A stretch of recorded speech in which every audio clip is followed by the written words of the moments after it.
Letter लिखे कि पाकिस्तान की इमदाद बंद कर दी जाए। मतलब कौन सी हद तक वो लोग नहीं गिरे इस मुल्क को नुकसान पहुंचाने के लिए।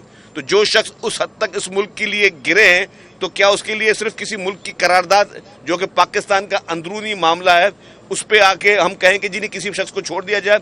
या उसी ममालिक में कैपिटल हिल का जो वाकया हुआ था, कैपिटल हिल में 10-10, 15-15 साल लोगों को सजाएं मिली, तो क्या हम ये कहें कि हम अपने मुल्क में करारदाद पेश करके जी वो वहाँ का उनका आईनी जमहूरी हक था कि जी वहाँ पे लोगों ने जो है वो पार्लियामेंट में घुसे या वहाँ लोगों पे आगे लगाई तो जी उनको छोड़ दिया जाए। ये डेमोक्रेटिक राइट है। Democratic right, freedom of speech का मकसद कहीं पे भी कानून हाथ में लेना नहीं होता। पूरे दुनिया के किसी भी, चाहे कोई बड़ा तरक्की याफ्ता ममालिक हो या कोई छोटा मुल्क हो, किसी भी मुल्क में, और ये नहीं कि कोई और किसी और ने कर दिया, आज भी पीटीआई के मुख्तलिफ सेकंड टियर रहनुमाओं के वो बयानात मौजूद है कि जी यहाँ पे घुसो, वहां पे घुसो, इधर चलो, उधर चलो।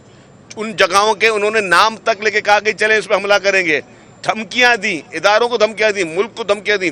तो जो शख्स कानून हाथ में ले, उसका जो आपका जो सवाल, मैं फिर उस पर आता हूँ, जो शख्स कानून को हाथ में ले, कानून लताड़ में ले, अगर दुनिया के किसी मुअज़्ज़ब मुल्क में वो बुरा समझा जाता है तो हमारे मुल्क में क्योंकि किसी और मुल्क को अच्छा लगता है, या वहाँ पे कोई लॉबियस्ट आपके लिए काम कर रहे हैं, गैर मुल्की लॉबियस्ट या गैर हमारे दुश्मन ममालिक के कुछ लॉबियस्ट मुख्तलिफ ममालिक में बैठकर अगर वो पैट्रोनाइज कर रहे हैं हमारे मुल्क में इस तरह के इंतशार को, तो क्या उसमें हमारा कानून खामोश हो जाए। तो मैं इलेक्शन कमीशन की बात पे आ रहा था, तो आपने कोर्ट की बात की।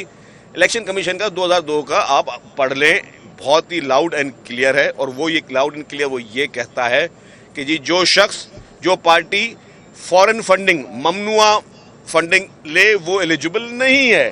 तो ये तो ब्लैक एंड वाइट है। मैंने पहले कह चुका हूं कि इलेक्शन कमीशन का फैसला है, उसको देखा जाए। और अगर वो इतना ब्लैक एंड वाइट नहीं होता तो ये लोग कोर्टों में जाके स्टे नहीं ले रहे होते।